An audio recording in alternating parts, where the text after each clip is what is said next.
welcome to the Unbundled Attorney Mastermind Podcast. My name is Dave Aarons, and I'm the founder and CEO of Unbundled Attorney. In this podcast, we interview our unbundled attorneys, as well as the leading experts in the industry, to identify the best practices for converting leads into paying clients and how to ethically and profitably deliver unbundled legal services and other affordable options in your practice. To learn more about how our exclusive unbundled leads can help you grow your practice, visit our website at unbundledattorney.com. All right, welcome to the Unbundled Attorney Mastermind Podcast. It is my pleasure, finally, that I get to sit next to Amy Porter, who's the founder and CEO of LawPay.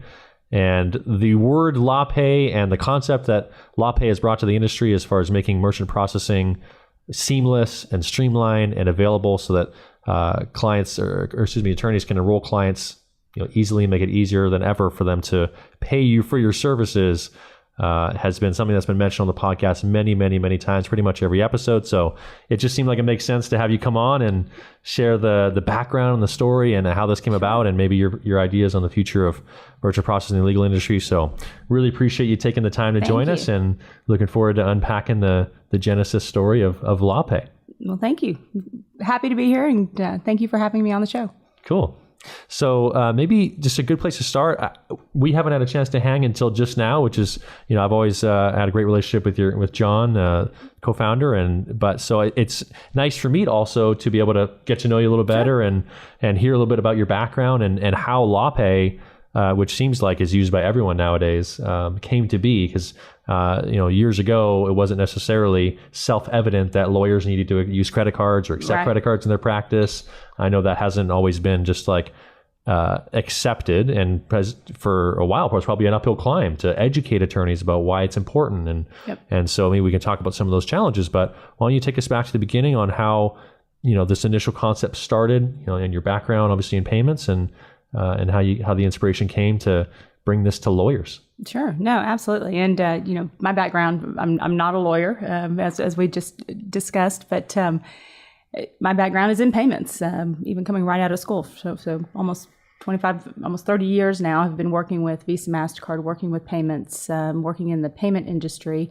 2005, 2006, started working with law firms, lawyers, really with the bar associations, and just asking questions. How do law firms accept payments? And it was interesting at the time. There wasn't a solution for law firms to accept credit cards, which seemed crazy. There was solutions for restaurants and dry cleaners and every other retail application you can think of, but not for professional services. And there certainly was a need. Lawyers needed to get paid just like everybody else. But at the time in 2005, and it's funny, this was over 10 years ago, there was the perception that accepting a credit card in a law firm was extremely unprofessional. And when I originally would talk to executive directors at the bar or different bar presidents, they would say our members, our law firms would never accept a credit card. That's just unprofessional. They would never do it. So it was interesting. So of course that was certainly a challenge to me. Well, why is that? So started digging into the industry. Why wouldn't a law firm want to get paid faster, easier, all of those things all of those payment things that were transforming other industries. And there were two things really. One was there wasn't a good process. There wasn't a good system that went into their workflow. There was a point of sale, there were credit card machines. None of that worked for law firms. So that was a challenge. How do we build a platform? How do we create a system that works for law firms? And so that was kind of the aha moment is, what? There isn't anything. So I'm going to build it. Let's figure it out. Let's build a technology that actually works and is designed for law firms. So that was number one.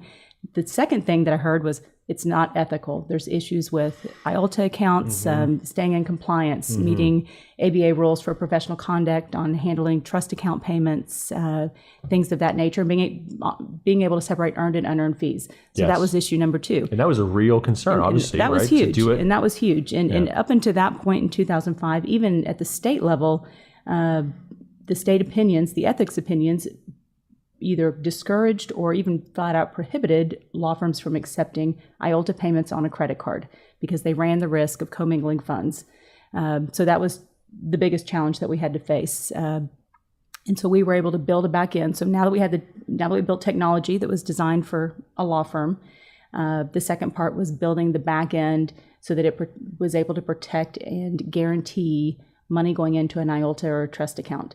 So what that does is being able to delineate. That's right. Where it goes, right? Yeah. So a payment comes into a law firm if it's for advanced fees, if it's for a retainer, if it's unearned, that fee goes directly into the law firm trust or IOLTA account. If it's a past due balance, fixed fee work, some of the things that unbundled attorneys do, that's going to go straight into their operating account because the attorneys earn that money. And so it separates those fees. It also protects that IOLTA account so that Visa, MasterCard, or any of the third-party banks can't have access to it. And so we guarantee and block that IOLTA account. Historically, with credit cards, it's interesting when a traditional, let's say a restaurant, wants to take a credit card and you come in, you pay for your meal, it goes into their main operating account for the restaurant. If someone steals your credit card and they decide they want to charge it back, this is always a big issue with lawyers.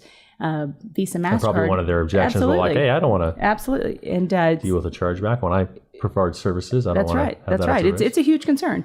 And so normally in a chargeback situation, Visa, MasterCard can just come back in to whatever account the money went into and take it back out. Well, so you can imagine the issue with an IOLTA account where you don't allow third parties to come into that IOLTA account.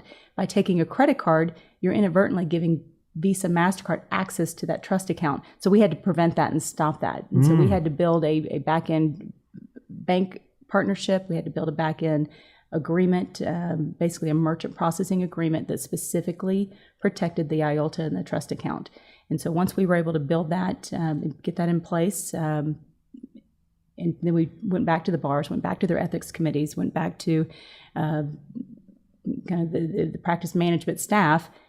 That's when LawPay really started to, I guess, become the norm for legal payments. Its teeth. That's right. We said that kind of like glossed over. Like once we accomplish that, no problem. Yeah, no big deal. No big deal. Can you give like a little bit of context to how challenging it was to approach the Visa, MasterCard, credit card industry and say, no, you can't take these funds right back with a chargeback. Sure. Here's why. And I also would like to just rewind the clock a little bit on how you got started in payments, a little bit of your background. So, because, like you've obviously been doing this 30 years now, right? And so how did you get your initial start? How did you get to know this industry? Because the things that you've been able to accomplish is not some ordinary... Joe could make this happen. So you know what? I cut my teeth in the industry the hard way, like a lot of people. I came in right out of school, and I was a credit card payment sales rep for a bank down in San Antonio, Texas, and it was a sales job. So I was working with smaller businesses, mom and pop businesses, to accept credit cards for the first time, which was a lot of fun. Back then, we used to do what they call the old knuckle busters, and so they'd take the slips into the bank and turn them in, and they'd get a deposit to their account. And what was interesting, and I guess kind of my background there, and just I guess more of an entrepreneurial, just that spirit. I'm always kind of thinking that way.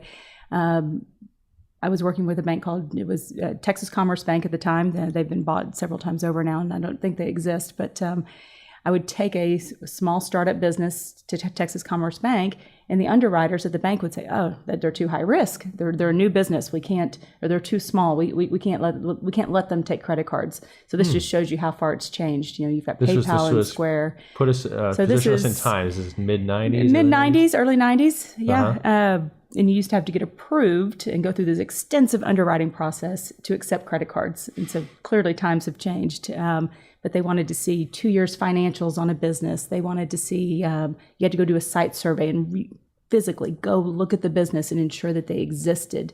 And the issue was, and there's still the underlying issue of fraud today. And the issue was you're giving someone the ability to move money literally overnight. Yes. And so the banks were terrified at the risk and the liability on this. And so, you fast forward, and I guess kind of to answer your question, I was working with these smaller businesses in San Antonio, and they weren't able to get approved. Were you working from an office, or did you go out and were you knocking on business doors? Knocking on doors. Nice. All right. kind of like Santa Claus. I had a sack of knuckle busters and credit card machines and going out and, like, and talking to people. That's right. That's Yeah. right. What's your rate? I can save you a penny, that kind of thing. Awful. I hated it. Did you get a little residual commission? Yes, it was awful. Working as a sales agent? Yeah. Just trying to, I'm out of, kid out of school, trying to figure it out. Right on. But good for you. I really became very interested in the dynamics in the back end and the process of a credit card transaction, of how the payment network worked, the different players, the different banks, you've got issuing banks and acquiring banks, and it's actually a super interesting industry. And started digging behind the scenes a little bit, and I didn't want to just be a sales rep. I wanted to do I wanted to do more. I wanted to add more value. I wanted to actually provide a solution. I didn't want to run around asking people what your rate was and I could save you a penny.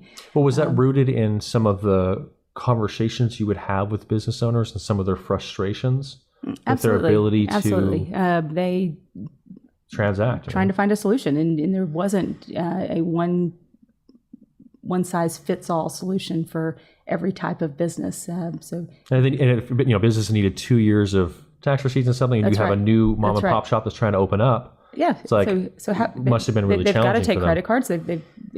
It's this huge hurdle they had to overcome. So that led me to start looking for other solutions, other partners, other people that were willing to take the risk and liability on these type of businesses. And so that started to expand my horizons. And then you fast forward to law firms, and again, they're not selling a product. They're not selling something that they can return. And so initially the banks even thought lawyers were high risk. So you can imagine, because they're not selling anything that they can take back. There's no tangible product. That's right. There's no return. Right. And then lawyers on the flip side were concerned about liability with chargebacks and things like that. And so to fast forward, how it worked out is we essentially, as LawPay, took the risk and liability on these initial transactions to cover for the bank and to protect the law firm. And so we really bridged that gap. So you went to Visa, MasterCard and said, look, you can't take this money out, but you can take it from us. Correct. And then you'll get it from us, and then we'll basically... So we essentially took on the risk and liability for our law firm clients, and we still do that to this day. Wow, okay. So that's a big part of what we do, and this year we'll do over $5 billion in legal payments, we've come a long way. Yeah. Which is fun. Take us back to the early days. I mean, it was like one firm at a time. One firm at a time. Give us a picture of like how you got your start. Like, okay, we see this. Obviously, maybe you can take us through just initially before you couldn't even launch the product until you had that arrangement made with Visa, MasterCard, and could make that a possibility. And then you had to figure out the technology to make the funds actually flow into an IOLTA versus this and build the back end. Correct. So who were your initial people you kind of organized? How did you start to put this thing together? And the reality is it was some law firms here in town in Austin that I knew, people that I had known through different work situations, just lawyers that I knew as friends that were willing to try this out. And it's funny. And initially they thought, I may have one client want to pay by credit card. And then I talked to them now, 12, 13 years later, and all of their clients pay by credit card, and it's super simple and easy, and they can't imagine otherwise. So it's been a fun transition. It's been fun to watch the pendulum swing from this is so unprofessional. We're never going to use it. Ridiculed, violently opposed. Like this is just not upholding the standard of our law firm and the experience we want to have. To modern firms now, of course, we absolutely want a simple, efficient, streamlined experience for our clients. Of course, we want them to be able to pay with a click, just like any other experience they have with any other payments, versus getting a paper check in the mail and it goes to the bottom of the pile. Frankly, a lot of clients now, they don't check their mail, and they certainly don't have a printer, and they don't have a printer, and they don't have a checkbook either. Yeah. So you've got some things working against you now. But kind of going back. Building out the platform and the technology itself, and then going and approaching the different bar associations and walking them through how this could work. And some of the more progressive bars really saw the potential. They saw that they were this was an opportunity to bring value to their membership. And frankly, we started with some of the smaller bars first. a lot of the local bars, some of the bigger metro. So, of course, in Texas, the Austin bar, the Dallas bar, the Houston bar, all the way through San Diego, LA County. Those were bars that voluntary bars, their job was, and they felt their duty was to bring new technology and value to their members to help them run a better practice. Right. And so it fit right in with, I guess, their thesis and what they were hoping to accomplish for their members. So working through the bars, we felt it was important to have, from a credibility standpoint. Yes. Because lawyers historically were opposed to taking credit cards or to doing anything online. Certainly using the cloud, lack of technology, lack of security, all of those things. And so by working through the bars, it gave us that credibility. It was vetted through the bars, showing. And they essentially had to give a bit of a blessing, right? I mean, were attorneys still accepting Sure. credit cards, but it was like gray area, like because it hadn't been dealt with, or some of them were. They were, this again.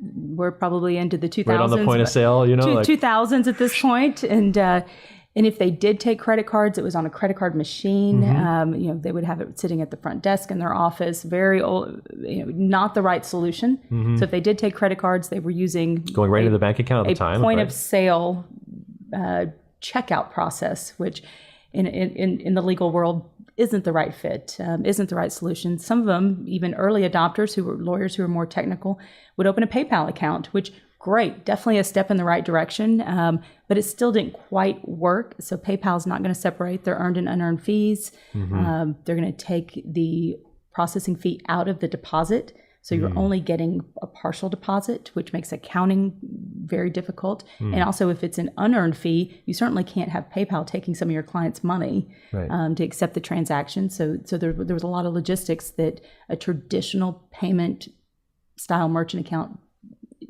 didn't solve. Right. And that's where LawPay really came in and solved the problem.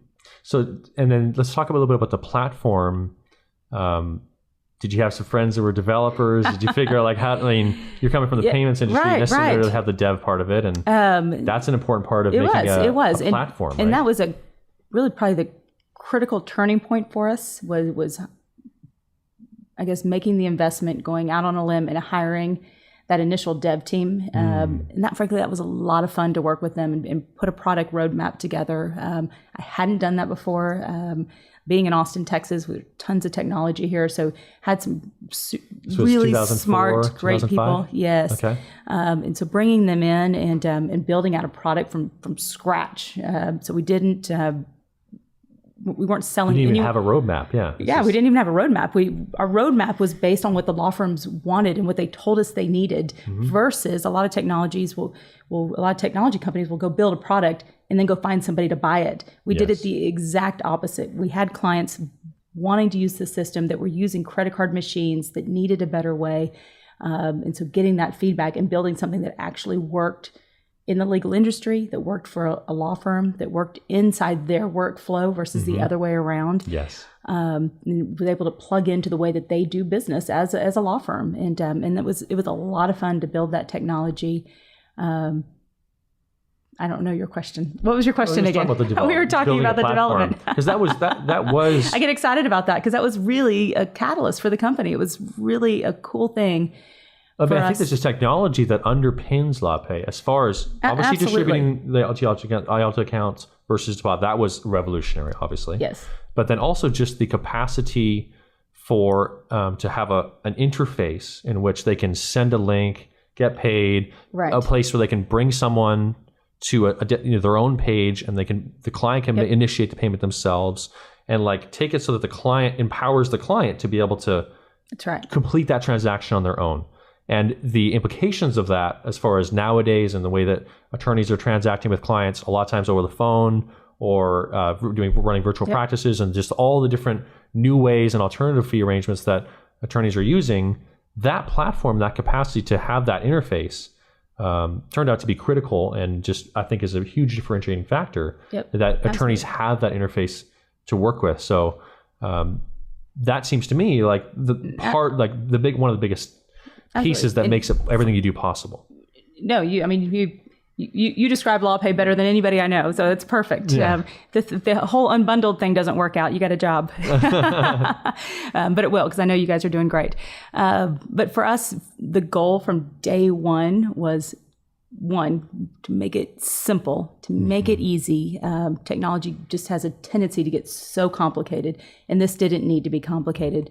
And really the underlying mission of all of it was to transform the way law firms get paid. And so everything we did and everything we built was with kind of that, with that end goal in mind. I like that vision too. Like, this is going to be a whole new way of. And so every feature, every product, and we're still developing it. We still add new features. We still continue to make that process easier, to integrate with different practice management systems. We enhance the security. We continue to build out those features based on feedback from law firms using it, and they're using it in a lot of different ways, as you mentioned. Some law firms only accept payment in the office, which is great. They can log in and do that. Some law firms send out an electronic link, a secure link to their clients, and they want their clients to enter the credit card information. Great, that they can do it, or it's a mix. Some law firms have it on their website, pay invoice, super simple. Yes. Which is, we talk a lot about making it easy for the law firms. The firms that add a pay link on their website get paid so much faster because they're driving clients to their website. So then they can provide other information. They can tell them about a new partner that they have, or a new practice area, or a new service they're providing. And so it's really a business tool. Why not fostering that relationship? That's right. Why not drive your clients to your website, and just it's an expectation, it's a habit. You're guiding them there. They should go see your website, because that's how you can communicate with them and give them additional information on your firm. And then get paid too. So it's all very circular, and a lot of times you send a client to your website, they pay a bill. Guess what? If you're asking for a referral, great place to do that. If you just want a case, great place to talk about that.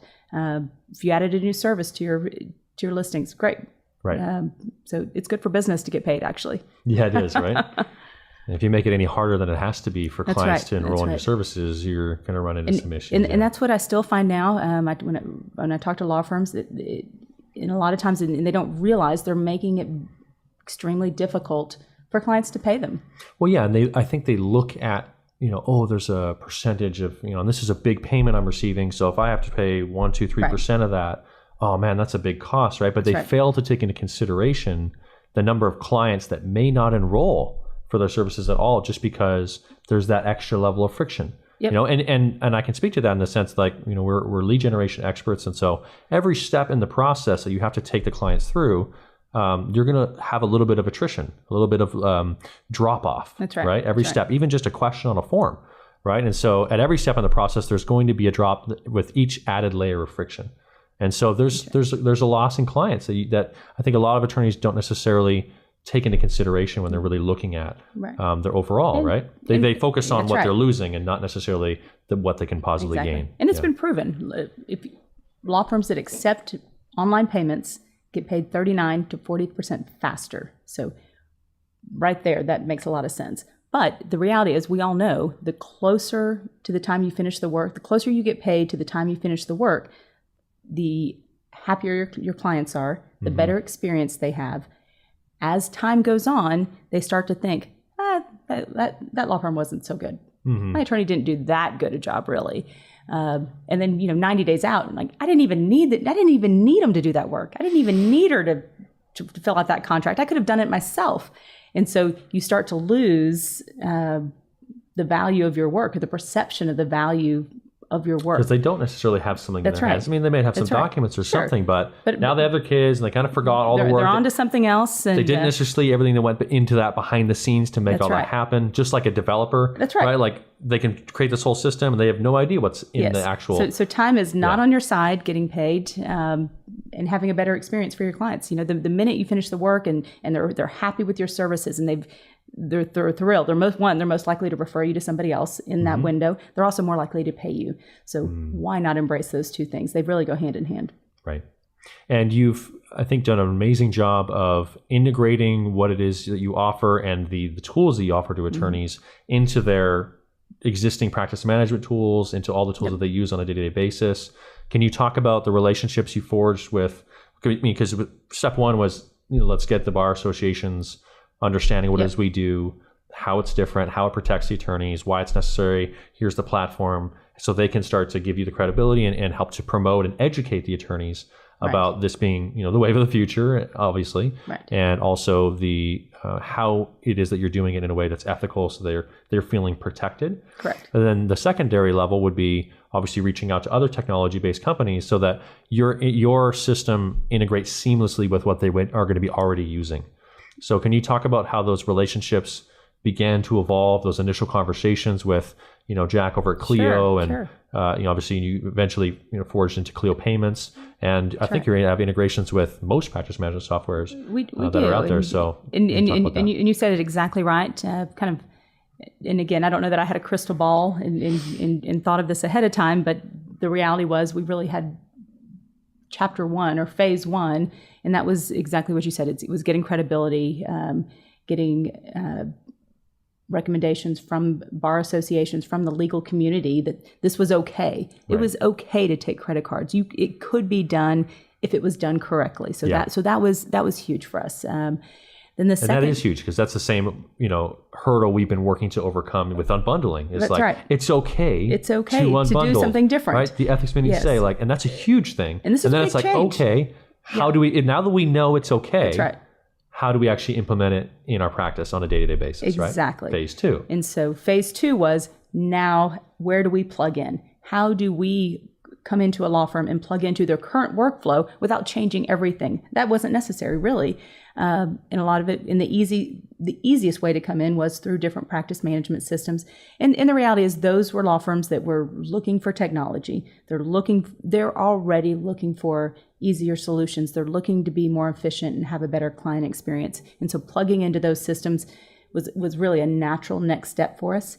And the reality is, we have a lot of LawPay clients who we are truly their first step into technology. We're an easy first step, because they don't have to change anything in the way that they run their practice, except at the very end, they can send out a secure link and get paid. And I've had lawyers tell me, that's like magic. That's so easy. They can't believe it. And it's funny, they resist for years, and then they finally take a payment, and they can't believe that they've been holding out for so long. The money. Okay, that was easy. What have I been thinking? And it really takes some of the pressure and awkwardness off of seconds. Okay, can you write me this check now? That's right. Here's the cash. It's just like, here, I'm going to send you a link. We're done. And it's just like, it makes that little bump that people, that uncomfortness. Okay, I'm making a commitment here. It's just like, instead of it being this, it's just like, and then you're done. It's no big deal. And it's frankly, it's how people expect to pay for things now.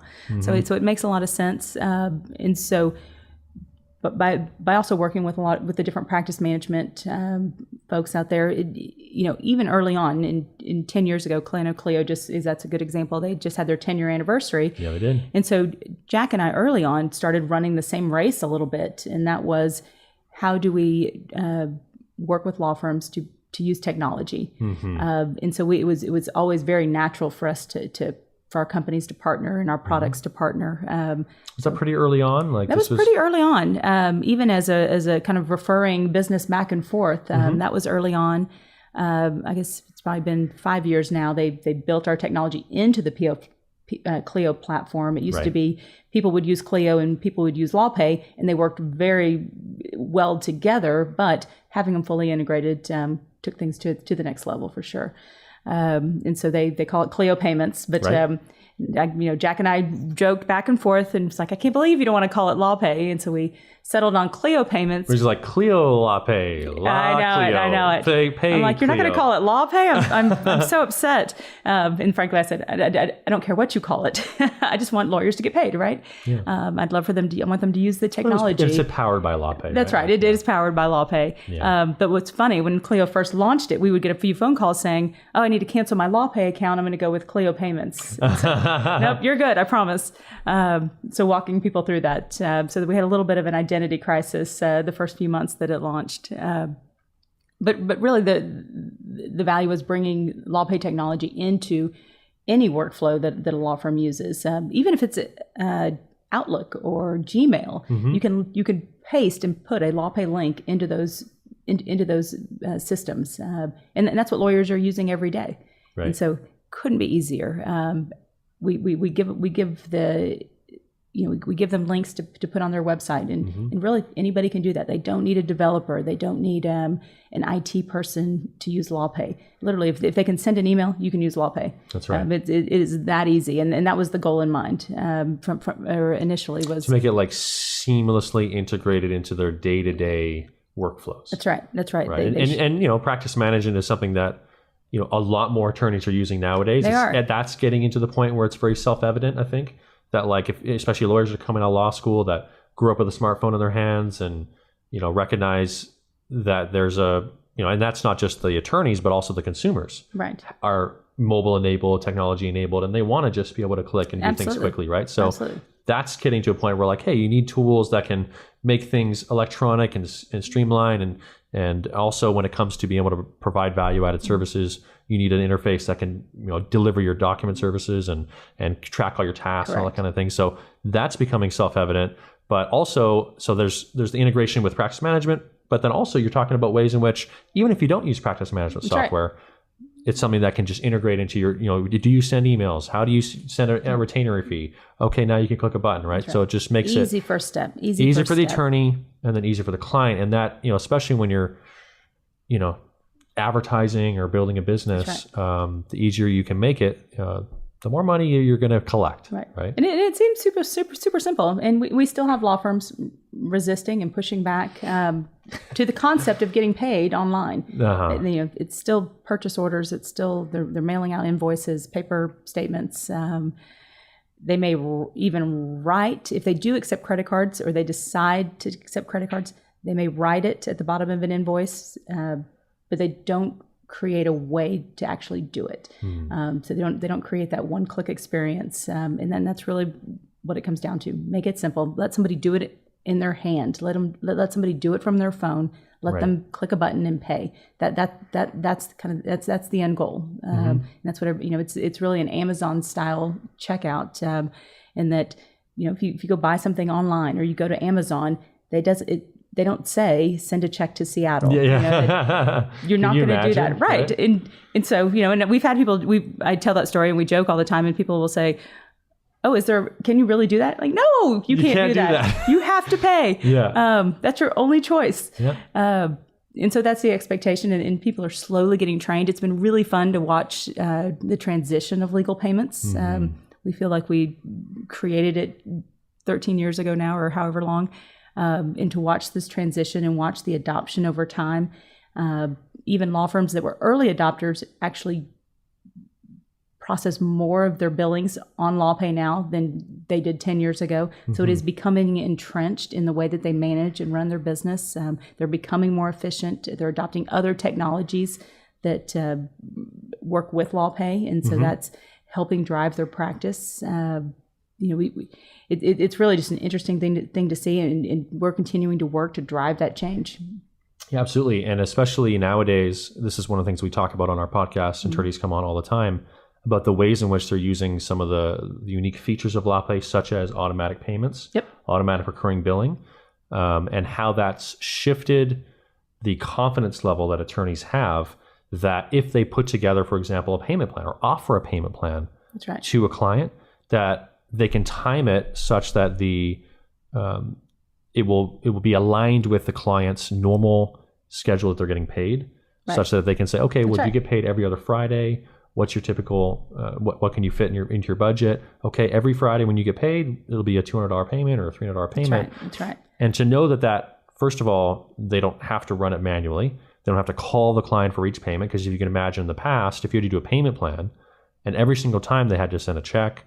Or they had to, even if you were accepting payments over the phone, you still had to call the client every time. It's too much administrative time. It makes sense that attorneys wouldn't offer a payment plan just given the administrative aspect. Whereas if you can obviously make it hands off, where you put it in one time, you schedule the payment plan, and then that just runs automatically on that payment schedule. And then secondly, because it's timed in accordance with when people are getting paid, and then you can schedule that in accordingly, those payments are going to be processed successfully a lot more often. That's right. And so they can have confidence in being able to offer those options without some of the fears or as much of the concern that they're going to get burned or that's going to be too much time and all that. So That's right. It's been really amazing to see the adoption rate and the way in which attorneys are literally shifting the way they practice law and offer more affordable service options. The unbundling, of course, I mean, that's something we talk about on the podcast all the time because they have the tools that make that possible. Right. And scheduled payments can be used in a powerful way, to your point, because it allows other people access to your services as a lawyer. And it's certainly in the unbundled world, that could be the difference between someone being able to hire a lawyer or not. It absolutely is. It's really a game changer in the way that someone could manage their business. And so that feature and the technology that was built around scheduled payments, that's what it was designed. It was designed to have a custom payment plan. Lawyers can set up any dollar amount.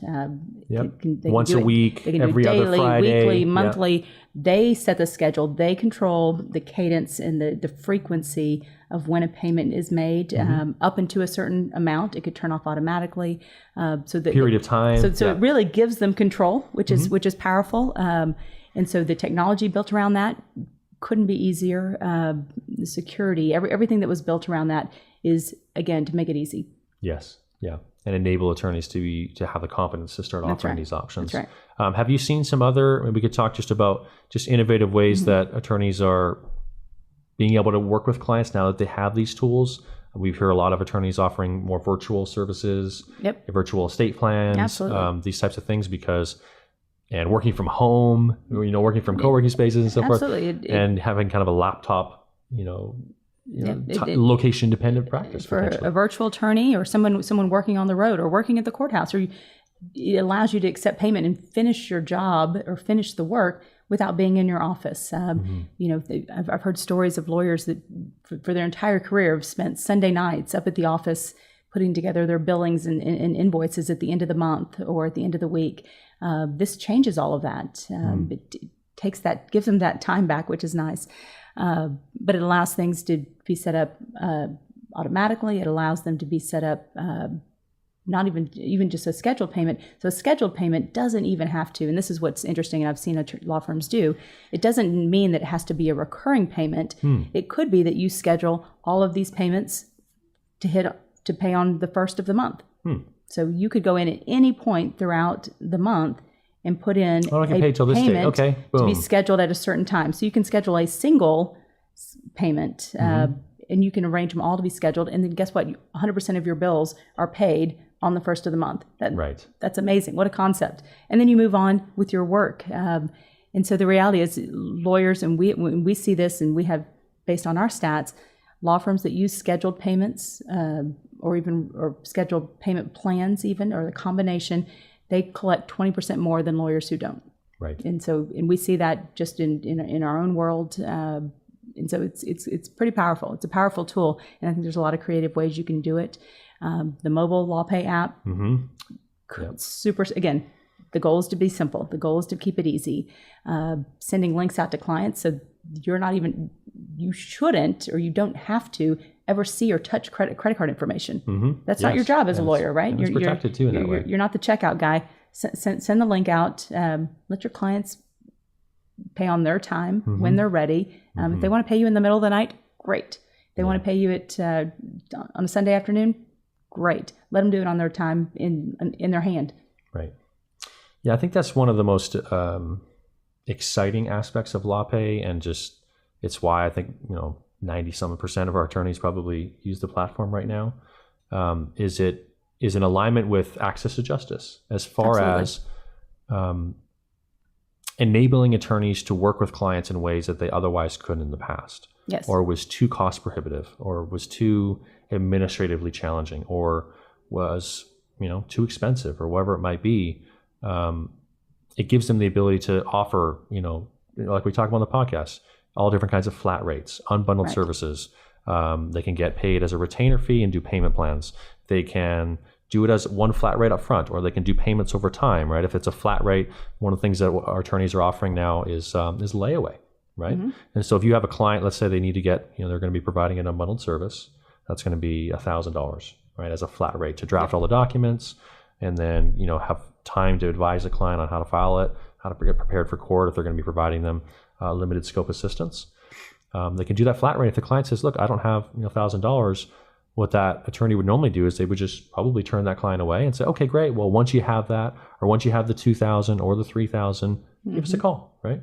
But nowadays, what they can say is, okay, well, what can you put towards it? All right, why don't you go ahead and put $200 down? Can you afford $100 a week, $100 every 2 weeks, whatever it might be? And then the clients just start making those payments automatically.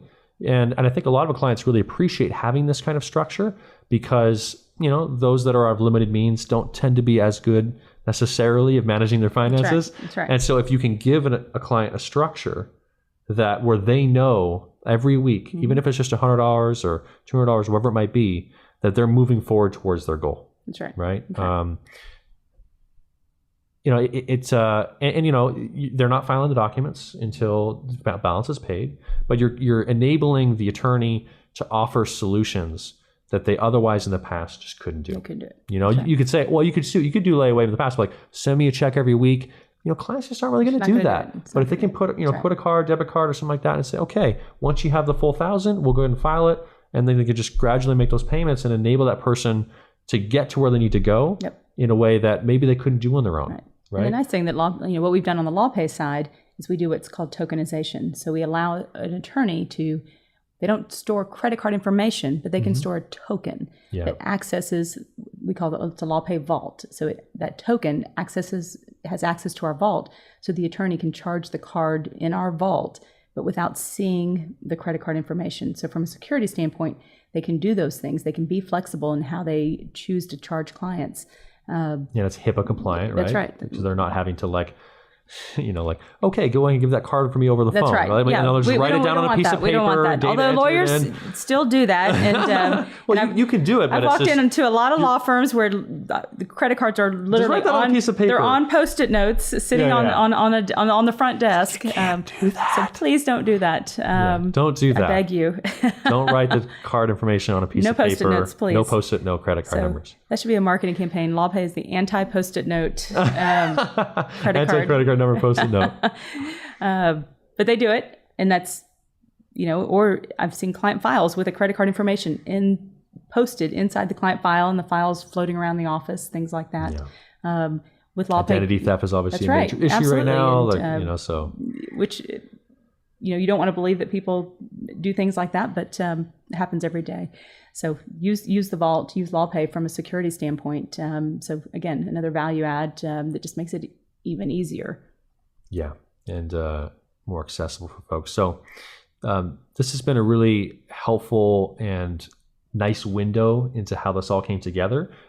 Maybe as a kind of a final step, just if you can give us an idea of what you guys are working on right now. I know probably there's some cool secret sauce you guys have in the works, but more so, obviously you've been a visionary from the very beginning. You've been an innovator. You've obviously saw a need to serve small business owners and attorneys in this industry from the very beginning. And that obviously is, a huge component of why you do what you do. And I appreciate that as far as the impact you're having on the way attorneys are practicing law. It's definitely an integral part of what all of our attorneys are doing at Unbundled Attorney. And so is there anything you can share as far as what you see, the way things are evolving in the future, and some of the goals that you have as a company to bring that future to fruition as quickly as possible? We've got a couple goals. One, obviously, we want to continue to educate and drive change in the legal industry. We've got about 40,000 law firms that use LawPay, but there's a lot that have never heard of us and are still resistant to technology in general and change. So kind of using technology to help them. And so we still have a lot of work to do in that regard. There's this thing called the cloud that we want lawyers to use. And it's a big change. It's a big change for a lot of them, and we get that. So how do we continue to drive education and drive adoption? Where is that cloud again? It's up there somewhere. That's right, and it is secure, and it is a good thing for your business. So we've got a lot of work to do there. And then the other side is that's the adoption side, but really then the second part is the utilization. How do we help law firms, even though they've adopted online payments, continuing to make them more efficient. Next month, we're rolling out our new ACH product, which I'm very excited about, which again saves money from credit card fees and gives them another opportunity to get paid. And so that's exciting. You can do bank draft? Yes. So it's kind of an e-check. Okay. And it will still work with all of the features. So it still works on a secure payment page, still works on a secure link. We'll still work on payment plans and secure and scheduled payments. And just gives the client, so again, building out that client experience. So now when they click to pay, they can pay by credit card or e-check. But Amy, I don't have a credit card. Can I still enroll? Absolutely.